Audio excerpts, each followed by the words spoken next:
So I think this is where I'm going at in terms of the middle way and like you're saying and with the pride thing. I think it's becoming aware that there is another side of the same trade, because we often speak about there are two, I would say there are two philosophies of this. Either work on your weaknesses, so they become your potential strengths, or there's the other philosophy that work on your strengths, so you sort of Make up for the weaknesses. yes, make up for the yeah. And well and truly, even if you focus on your weaknesses and if you focus on your strengths, both lead to the same road, which is or the same destination, and that is that this trait that you want to improve upon, whether it's a weakness or whether it's a strength, has another side. Has, for example, if you're good at communicating, for example, so you're a good communicator, but it can be you can be shy about communicating. So you might be a good communicator, but you have to realize that you are a good communicator. But it has also decided, are you a good communicator with yourself? So how far can I take this trait in order to serve me and the people around me?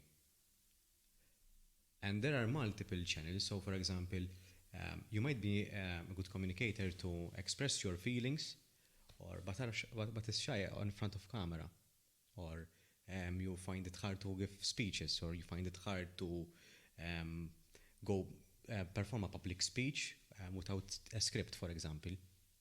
So there are multiple facets of communication. It's the same communication, but the scenario, the situation that you're in is different.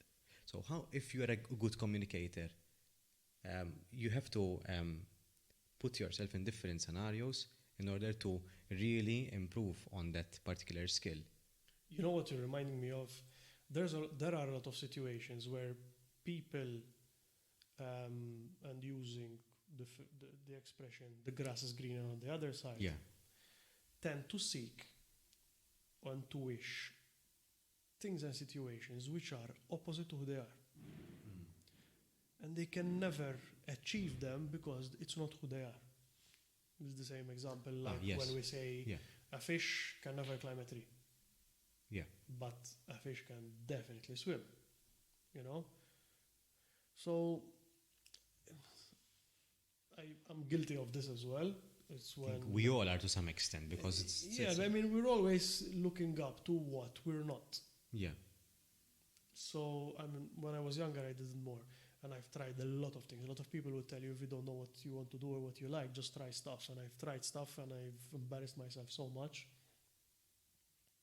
But then you realize, listen, there is your boundaries of what you like, are usually set after you try different things. Yeah. It's like you're in the dark and you want to see how big a room is. Yes.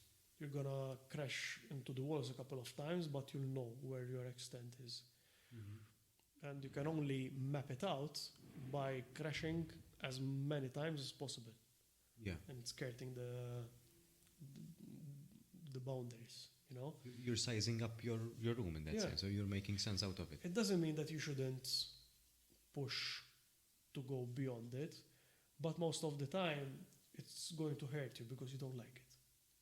You're capable of doing it, but it's going to hurt you because you don't like it. Improving yourself is the same, so it's difficult to improve yourself because it's uncomfortable. No, but that's not what I'm saying. Okay. What I'm saying is that if I don't like carrots, it's useless trying to force myself to eat carrots because I'm not going to make improvements. Okay. If I'm going to base a diet on carrots for whatever reason, it's not going to serve me. Yeah. I'd rather eat 1 teaspoon of ice cream than eat a whole crate of carrots because I'm going to be happy with the teaspoon of ice cream, but very miserable with a crate of carrots. And because you're going to end up being inconsistent, you're going to end up being unhappy, you're going to end up being negative, you're going to end up anxious probably. Yeah. So just find what, and not accept the limitations in a bad way, accept them in a good way, because then it would direct you in which direction you're going to go. This is my perspective, of course. Because if you're going always left and right, trying to find your extents, there is always a front and back within what you like. Yes. And you can run forward instead of slowing down on the sides. You know what I mean? It's like giving it your own twist. So let us continue with the example of the diets. There are many diets nowadays. There are very trendy diets, but in order to get in shape, there are various routes that you can take, and even indulging in the things that you like, even sweet stuff. So there are many routes that you can take. But if you keep following the trends, it's very likely that you lose yourself in the trend and you'll give up.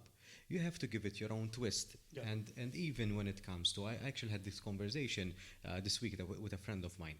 And when I was younger, I had many people who I looked up to.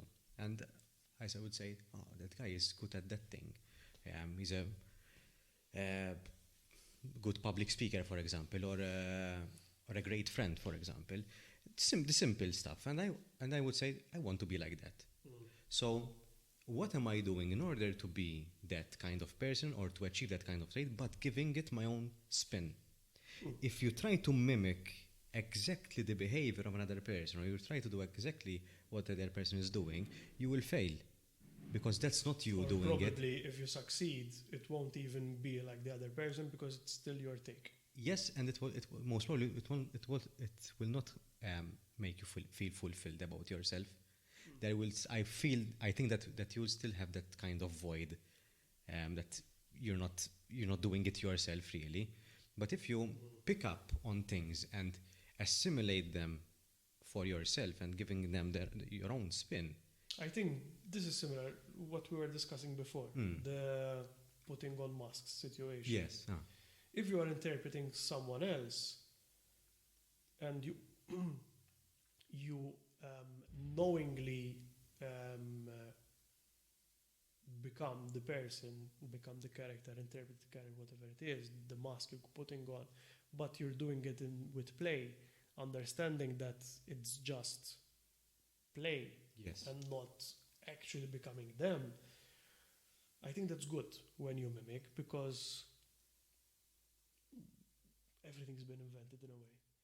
But we're all unique in our different ways because the combination of experiences of each and every person is different. Yes. So if you try to become me for a day, but you do it with a playful approach, you're going to enjoy interpreting me, but you're also going to take the piss out of me as well. So in that way, you're going to highlight certain characteristics, but you're also going to somehow define them using yours. You know what I mean? So I think that's good mimicry, but mimicking someone just because you don't feel you're enough, it's another thing. That's sad. Yes, and I think it's realizing that there's a certain limit that you're not crossing. So I think it's fun. I'm not sure whether you've been in drama at some point. It's fun to impersonate someone else or to try. We even make fun of our friends like that. We try to either we mimic their voice or we mimic the way that they speak or walk or anything. And sometimes we highlight the negative aspects of when we try to. It's a caricature. Right? Yes. So, but when we sort of return to our own persona, if we spend a minute to reflect on how we feel when we are in our own persona, I think we would learn a lot from that.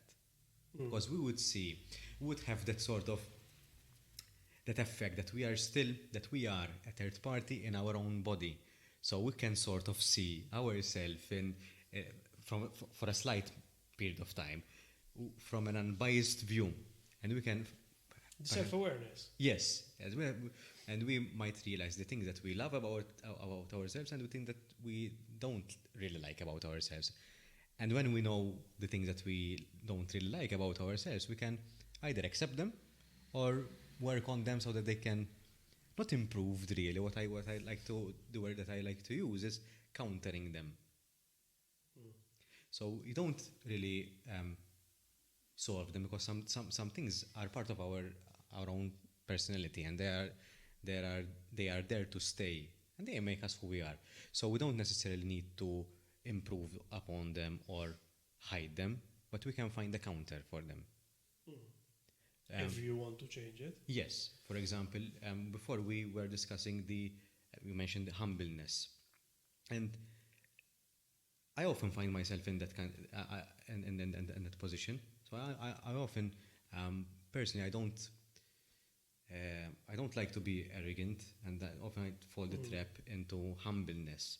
But I acknowledge the fact that if I want to grow as a person, I need to find a balance between being humble but not arrogant. yes.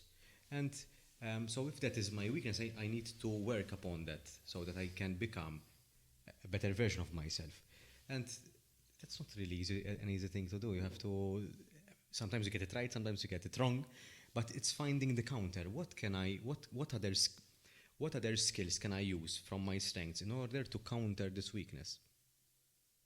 So personally, I think I feel confident in the way I communicate, so I use that in order to counter my humbleness, if that makes sense. Yeah. No, definitely. It does make sense. Yes, no, I get you. It's true. Yeah.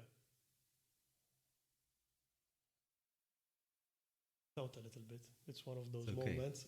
It's okay. It happens to me that sometimes I'll be thinking about something, and all of a sudden I'm like, what thought do I have in my mind? But look, this is very abstract, and it's very abstract, and when you start making sense out of this, it's quite mentally challenging as well.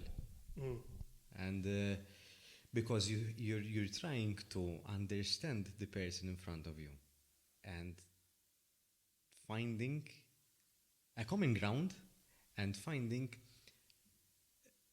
a good response to that as well. So